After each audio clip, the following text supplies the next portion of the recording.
ભરૂચ અંકલેશ્વરના સામાજિક ઔદ્યોગિક ક્ષેત્રના આગેવાન અને વરિષ્ઠ પત્રકાર હરીશ જોશીની ભારત સરકારની એપોઇન્ટમેન્ટ કમિટી ઓફ કેબિનેટની મંજૂરીની મહોર મારતા કેન્દ્ર સરકારના પેટ્રોલિયમ એન્ડ નેચરલ ગેસ મંત્રાલય અંતર્ગત આવેલ બાલમલ લોડી એન્ડ કંપની લિમિટેડના સ્વતંત્ર નિર્દેશક ઇન્ડિપેન્ડન્ટ ડિરેક્ટર તરીકે નિમણૂક કરી છે.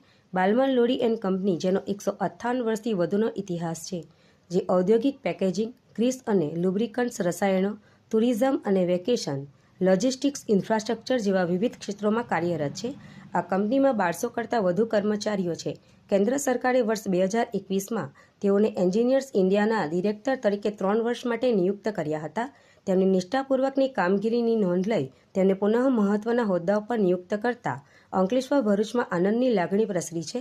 મેનેજમેન્ટ સલાહકાર, ઉદ્યોગપતિ, પત્રકાર અને ભરૂચ અંકલેશ્વરના સામાજિક સ્વપ્નદ્રષ્ટા હરીશ જોશી વિજ્ઞાનની સ્નાતક ડિગ્રી અને માસ કોમ્યુનિકેશન અને જર્નાલિઝમમાં અનુસ્નાતકની ડિગ્રી ધરાવે છે અને વિલાયત GIDC industries association, Bharuch citizen council, ભારતીય વિચાર મંચ, rotary club, Ramkund Ankleshwar education trust, Kshipra Ganesh trust અને અન્ય સામાજિક સંસ્થાઓ સાથે પણ સંકળાયેલા છે.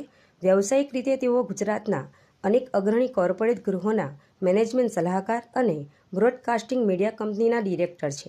એક પત્રકાર તરીકે તેમણે અનેક ગુજરાતી અંગ્રેજી અખબારોમાં વર્ષ 1985થી